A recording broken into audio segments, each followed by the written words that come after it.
यह सत्य घटना कबीर परमेश्वर द्वारा काशी बनारस के प्रसिद्ध व्यापारी श्री दामोदर सेठ और उनकी पत्नी धर्मवती के साथ की गई दिव्य लीला पर आधारित है। काशी नगरी में जन्मे दामोदर सेठ एक समृद्ध और प्रतिष्ठित व्यापारी थे। उनके पास एक विशाल जहाजी पोत था जिससे वे विदेशों में व्यापार करते थे। उनकी पत्नी धर्मवती धार्मिक स्वभाव की महिला थी जो परमात्मा में गहरी आस्था रखती थी। धर्मवती, ओ धर्मवती, सुन रही हो?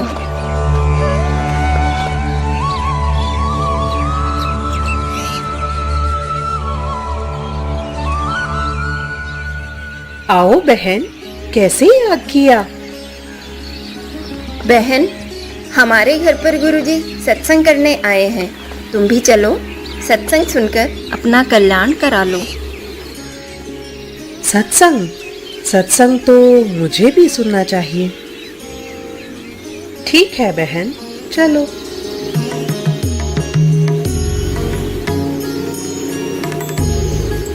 धर्मवती अपनी सहेली के साथ सत्संग स्थल की ओर निकल पड़ती है और वहां पहुंचकर सत्संग सुनने लगती है।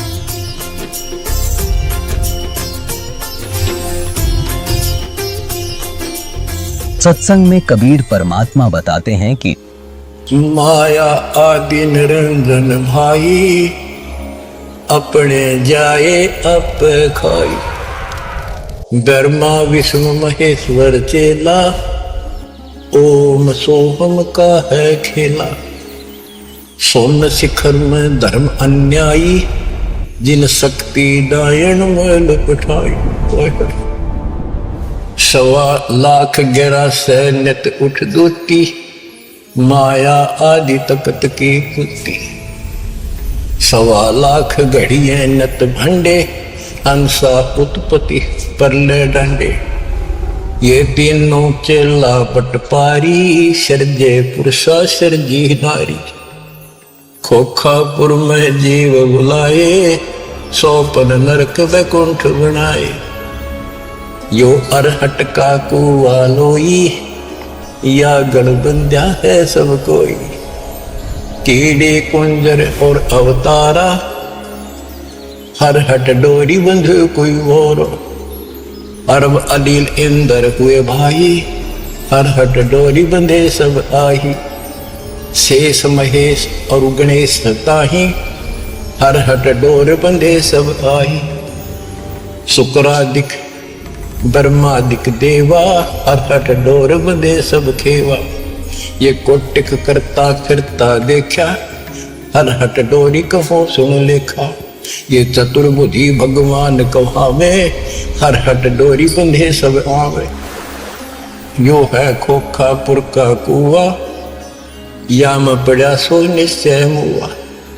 सुनियो सुरत सुहंगम डोरी, चलिए हंसा पुरुष किशोरी।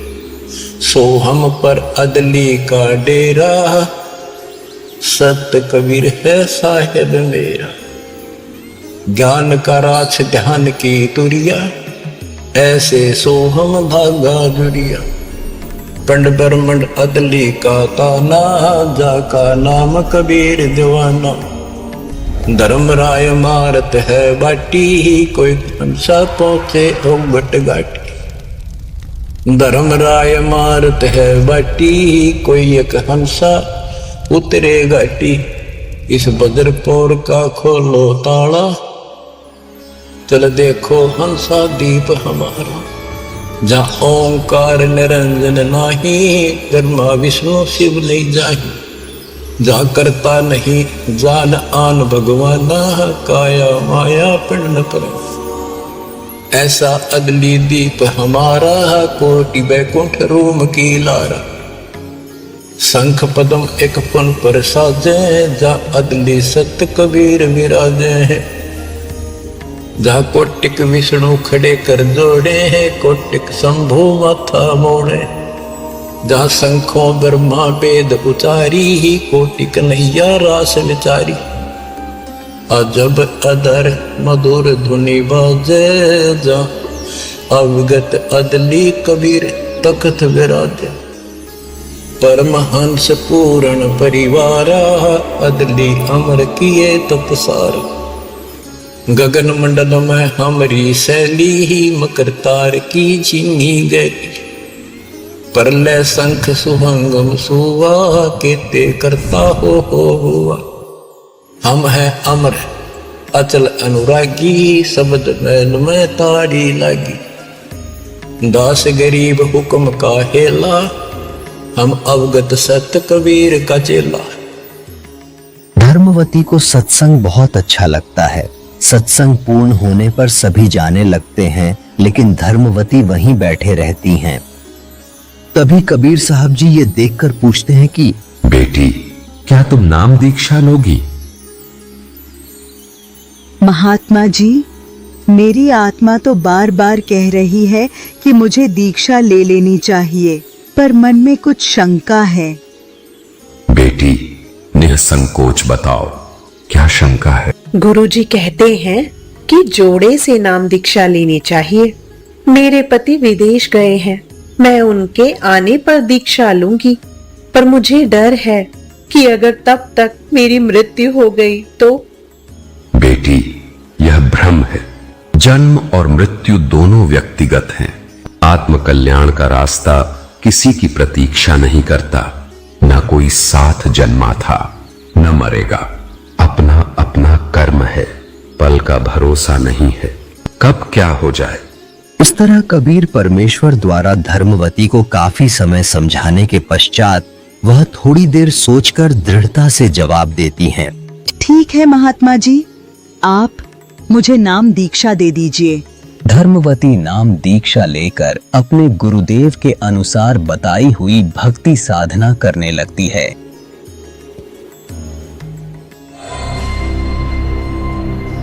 धीरे धीरे समय गुजरता है और दामोदर सेठ विदेशों से व्यापार कर अपने घर लौट आते हैं। रास्ते की थकावट के कारण वे कुछ देर आराम करने लगते हैं। तभी धर्मवती आती है।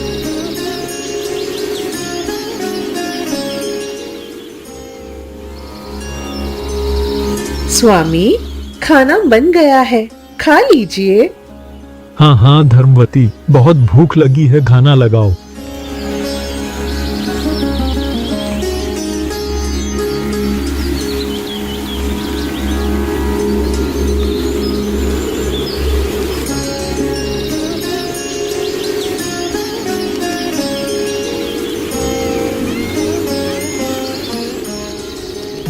मुझे इन्हें सत्संग और दीक्षा के बारे में बता देना चाहिए। अगर किसी और ने बताया तो यह बहुत बुरा मान सकते हैं। स्वामी, मुझसे एक गलती हो गई है, मुझे क्षमा कर दीजिए। धर्मवती, मुझे तुम पर पूरा विश्वास है, तुम कोई ऐसा काम नहीं कर सकती जो क्षमा के योग्य न हो। हमारे पड़ोस में एक बहन ने गुरुजी से नाम दीक्षा ली है। मैं भी सत्संग में गई और मुझे गुरुजी का ज्ञान बहुत अच्छा लगा। मैंने उनसे नाम दीक्षा ले ली, बिना आपसे पूछे।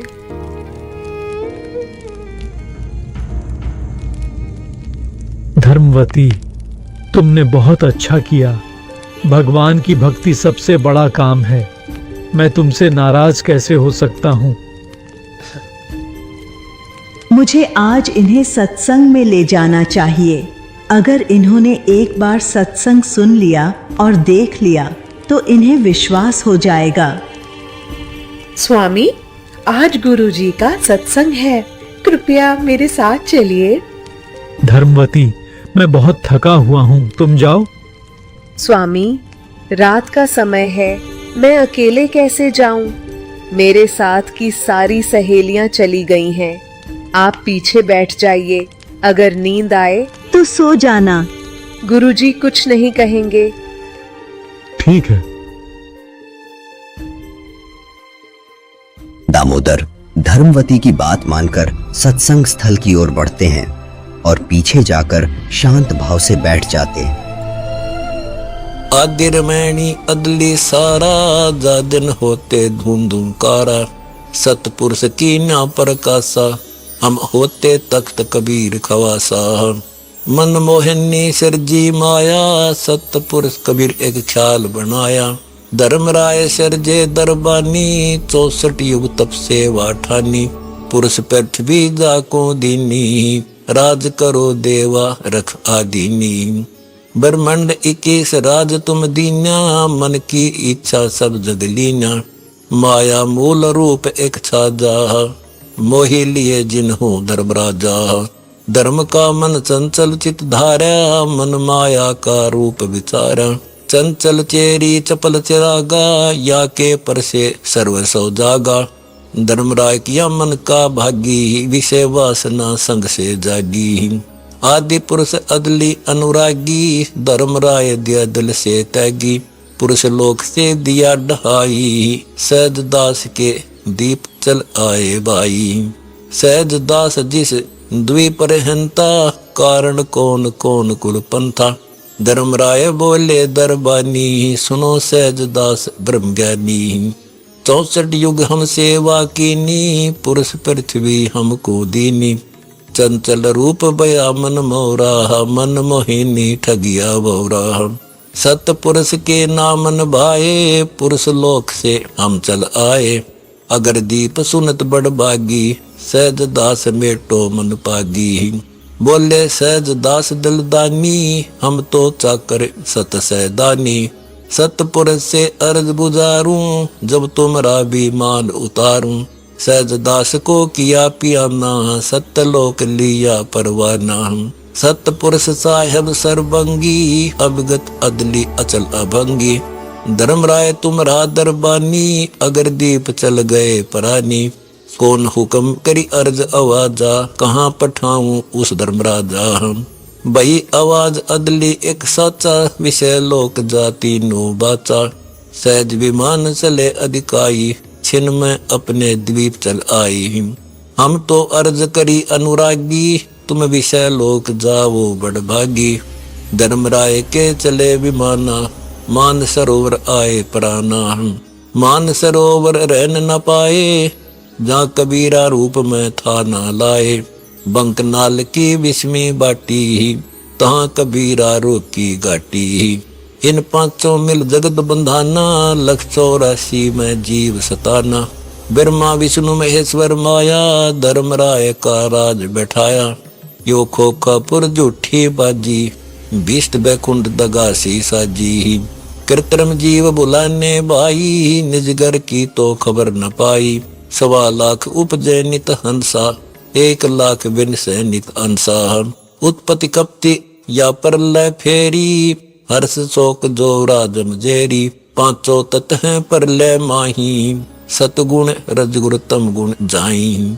8 अंग मिली है माया, पिंड ब्रह्मंड सकल बरमाया। या मैं सुरति शब्द की डोरी, पिंड ब्रह्मंड लगी है खोरी। श्वासा पारस मन गहरा को, खोल कपाट अमीर सचा को। सुनाऊं हंस शब्द सुन दासा, अगम द्वीप है अग है बासा। बहु सागर यम दंड जमाना, धर्मराय का है तलबाना। 5 ऊपर पद की नगरी, बाट विहंगम बंकी डगरी। हमरा धर्मराय सो दावा, बहु सागर में जीव भरमाया। हम तो कहें अगम की वाणी, जहाँ अभिगत अदली आप कबीर बिनानी। बंदी छोड़ हमारा नामम, अजर अमर है अस्थिर ठामम। युगन युगन हम कहते आए, जमजोरा से हंस छुटाए। जो कोई माने शब्द हमारा, बहु सागर नहीं भर में धारा। या मैं सुरती शब्द का लेखा, तन अंदर मन को किन देखा। दास गरीब कबीर की वाणी, खोजो हंसा शब्द सैदानी। सत्संग पूरा होता है। धर्मवती दामोदर के पास जाती हैं और पूछती है, स्वामी, आपको सत्संग कैसा लगा? नींद तो नहीं आई ना? धर्मवती, नींद कैसी? मुझे तो नाम दीक्षा लेनी है। क्या गुरुजी मुझे दीक्षा देंगे? हाँ स्वामी, गुरुजी सबको नाम दीक्षा देते हैं। दामोदर सेठ परमात्मा के पास आके हाथ जोड़कर बैठ जाता है और नाम दीक्षा देने की प्रार्थना करता है। सुनो लाला जी, आप देवताओं के पुजारी हैं।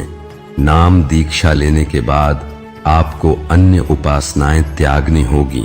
जैसे मैं बताऊं उसी प्रकार देवताओं की साधना करनी होगी। यह नियम है। क्या आप इसके लिए तैयार हैं? हे परमात्मा, मैं एक बनिया हूँ और सौदा करना अच्छे से जानता हूँ। जो ज्ञान आपने मुझे दिया है वह इस पृथ्वी पर कहीं और नहीं मिल सकता। अब मैं निर्णय कर चुका हूँ। आप मेरे गुरु हैं और मैं आपका चेला। मुझे दीक्षा दीजिए। मैं हर परिणाम सहने को तैयार हूँ। आप मेरे साथ रहिए। जो होगा देखा जाएगा। सेठ जी, मैं तो केवल एक धानक हूं और आप ठहरे लाला जी सेठ। आपकी बिरादरी आपको धिक्कारेगी। क्या आप यह अपमान सह पाएंगे?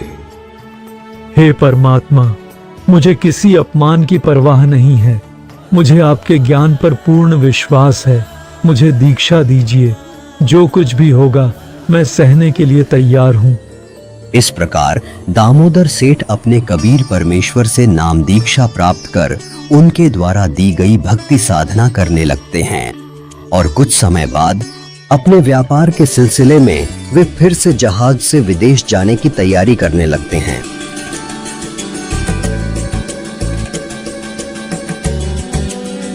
दामोदर सेठ जहाज पर जाने से पहले अपने थैले से देवी देवताओं की पुरानी मूर्तियां और तस्वीरें निकालकर एक एक करके समुद्र में प्रवाहित कर रहे होते हैं। थोड़ी दूरी पर उनके दो साथी व्यापारी यह दृश्य देखकर चौंक जाते हैं। अरे ये देखो, दामोदर सेठ देवी देवताओं की मूर्तियां समुद्र में डाल रहे हैं। चलो बाकी लोगों को बताते हैं। जब यह बात अन्य व्यापारियों को पता चलती है तो वे जहाज के पूजा कक्ष में जाकर देखते हैं कि अन्य भगवानों की जगह कबीर परमेश्वर की तस्वीर रखी है। यह देखकर वे दामोदर से गुस्से में पूछते हैं, दामोदर, भगवानों की तस्वीरें कहाँ गईं? क्या तुमने उन्हें फेंक दिया? भाइयों, मैंने नाम दीक्षा ले ली है। मेरे गुरुजी ने मुझे सिखाया है कि पूजा केवल एक परमात्मा की करनी है। वह अन्य देवी देवताओं का सम्मान करना है। तीनों देवा कमल दल बसे ब्रह्मा विष्णु महेश। प्रथम इनकी वंदना, फिर सुन सतगुरु उपदेश। सतगुरु भक्त केवल अपने गुरु जी की तस्वीर रखता है। मैंने उन तस्वीरों को आदर पूर्वक जल में प्रवाहित कर दिया है।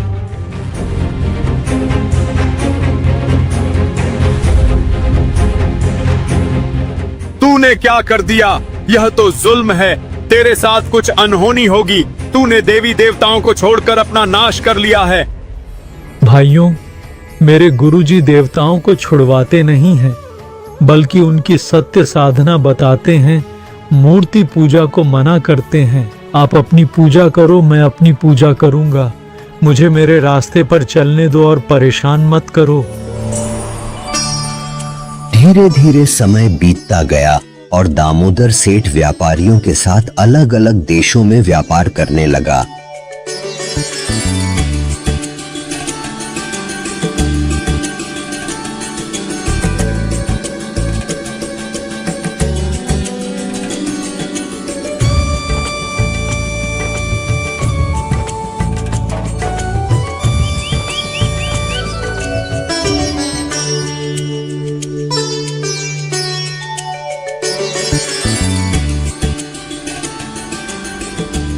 दामोदर सेठ अपने गुरु कबीर साहिब जी के बताए अनुसार भक्ति साधना करते रहते थे, जिसे देखकर अक्सर दामोदर के साथी कहते थे,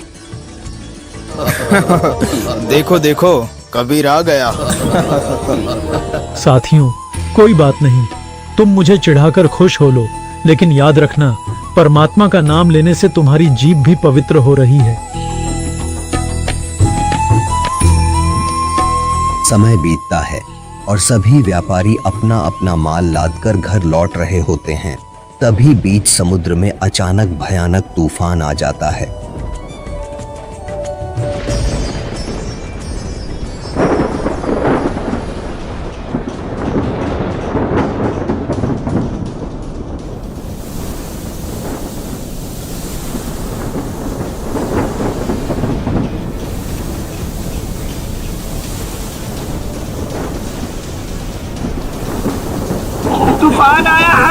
है, तूफान! संभालो भाई संभालो, पाल खोल दो, पाल खोल दो।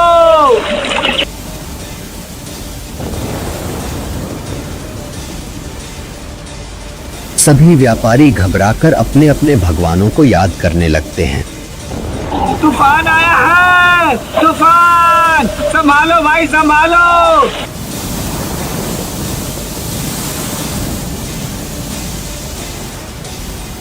हे भगवान, हमारी रक्षा करो। हमारे देवताओं कृपा करे, कृपा करे। हमारे देवताओं कृपा करे, कृपा करे। हमारे देवताओं कृपा करे, कृपा करे।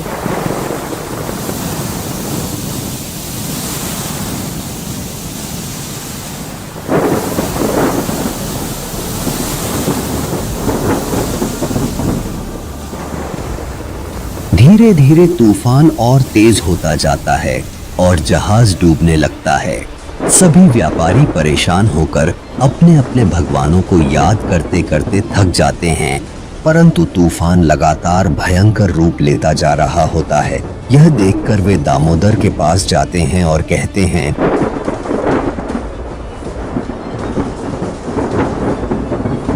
दामोदर भाई, सुना है सतगुरु के भगत की परमात्मा अवश्य सुनता है। क्यों ना आप अपने गुरु जी से प्रार्थना करें। भाइयों, मेरे गुरुजी तो गरीब से है। आप सभी के देवता इतने ताकतवर हैं, जब आप बचोगे तो मैं भी बच जाऊंगा।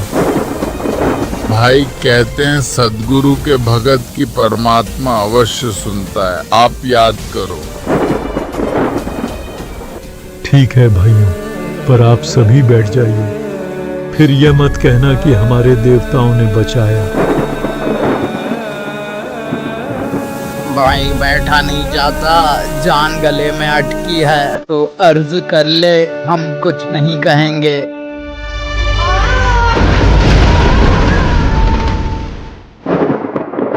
हे परमात्मा, आज लाज रख दो, मेरे कारण आपकी छवि खराब हो जाएगी। मुझ पापी को बाद में मार देना। मैंने आपकी महिमा इनके आगे बहुत गाई है। मुझ दास से कोई गलती बनी हो तो मुझे माफ करें और हमारी रक्षा करें प्रभु, रक्षा करें।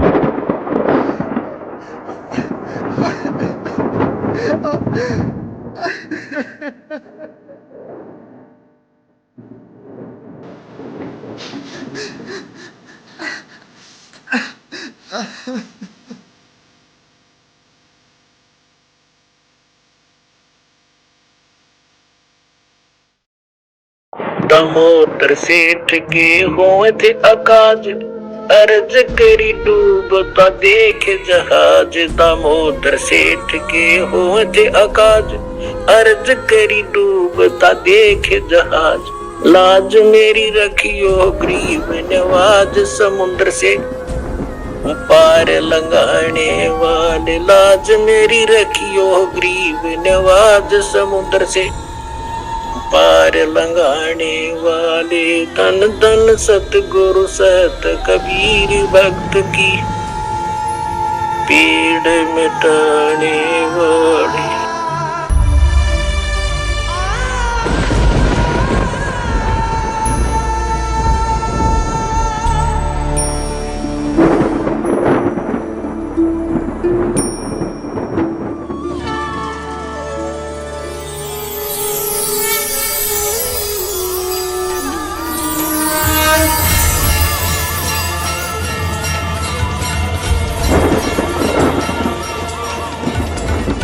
दूसरी ओर सत्संग स्थल पर परमात्मा सत्संग फरमा रहे थे।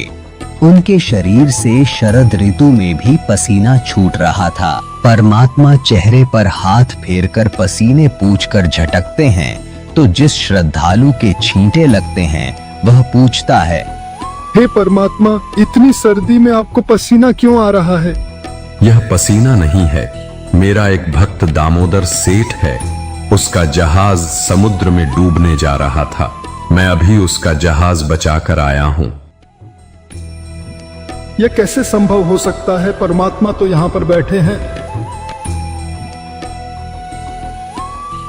दूसरी ओर समुद्री तूफान शांत हो गया था और दामोदर बेहोश पड़ा था।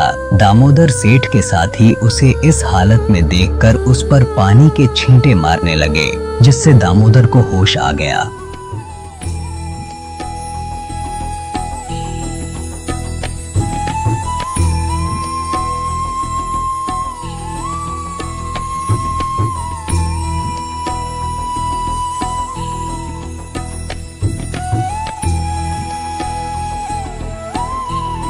दामोदर, हमें माफ कर दो, हमसे गलती हो गई भाई।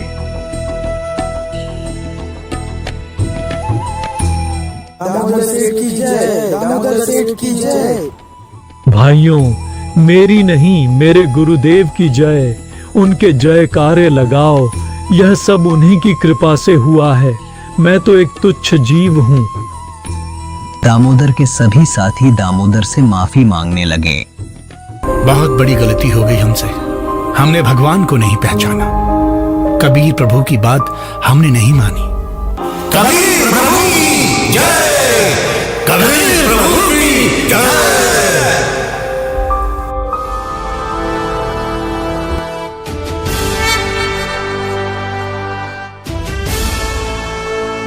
कुछ समय बाद जहाज तट पर पहुंच गया। सभी व्यापारी दामोदर को अपने कंधों पर बिठाकर जयकारे लगाने लगे।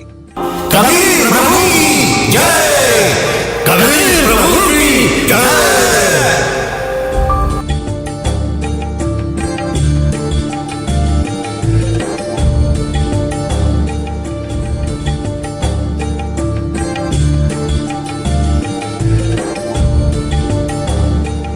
शहर में दामोदर के घर पहुंचने पर पता चलता है कि उनकी पत्नी सत्संग में गई हैं।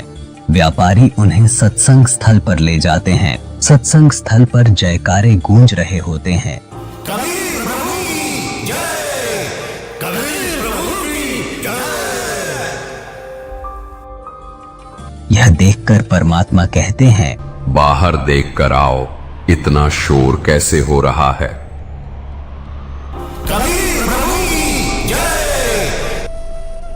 परमात्मा बाहर दामोदर सेठ और उनके साथी आपका दर्शन करना चाहते हैं।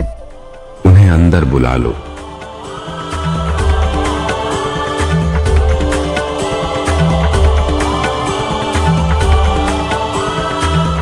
सभी व्यापारी हाथ जोड़कर परमात्मा से क्षमा मांगने लगते हैं। हे परमात्मा, आपने हमारी जान बचाई। हमसे बहुत बड़ी गलती हुई, हमें माफ कर दीजिए। हमने आपका और आपके भगत का बहुत मजाक बनाया है। क्या हुआ बच्चों, विस्तार से बताओ, क्या कहना चाहते हो। दामोदर के साथियों ने सारी घटना का जिक्र यथावत किया। दामोदर सेठ के हुए थे अकाज, अर्ज करी डूबता देखे जहाज। दामोदर सेठ के हुए थे अकाज, अर्ज करी डूबता देखे जहाज। लाज मेरी रखियो गरीब नवाज, समुद्र से पार लंघाने वाले। लाज मेरी रखियो गरीब नवाज, समुद्र से पार लंघाने वाले। धन धन सतगुरु सत कबीर भक्त की, पीड़ मिटाने वाले।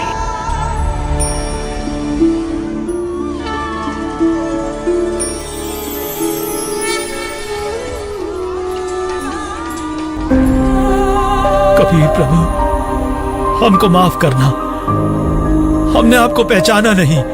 जिसे सुनकर परमात्मा ने कहा, बच्चों, मैं ही वहां गया था, मैंने ही तुम्हारी रक्षा की।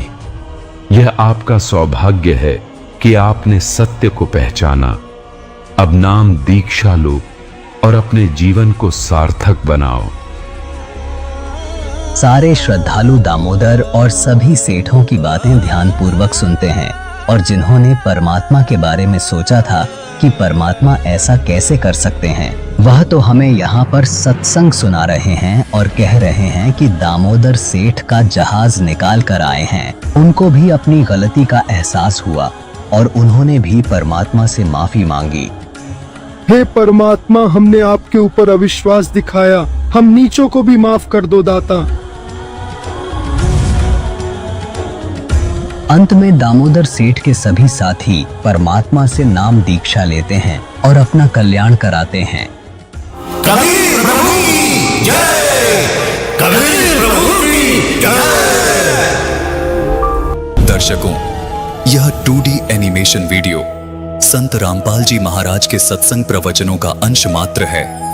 संपूर्ण आध्यात्मिक ज्ञान प्राप्त करने के लिए अवश्य सुनिए संत रामपाल जी महाराज के मंगल प्रवचन। संत रामपाल जी महाराज के मंगल प्रवचन सुनने के लिए आज ही प्ले स्टोर से डाउनलोड करें संत रामपाल जी महाराज ऐप और सब्सक्राइब करें हमारा YouTube चैनल संत रामपाल जी महाराज।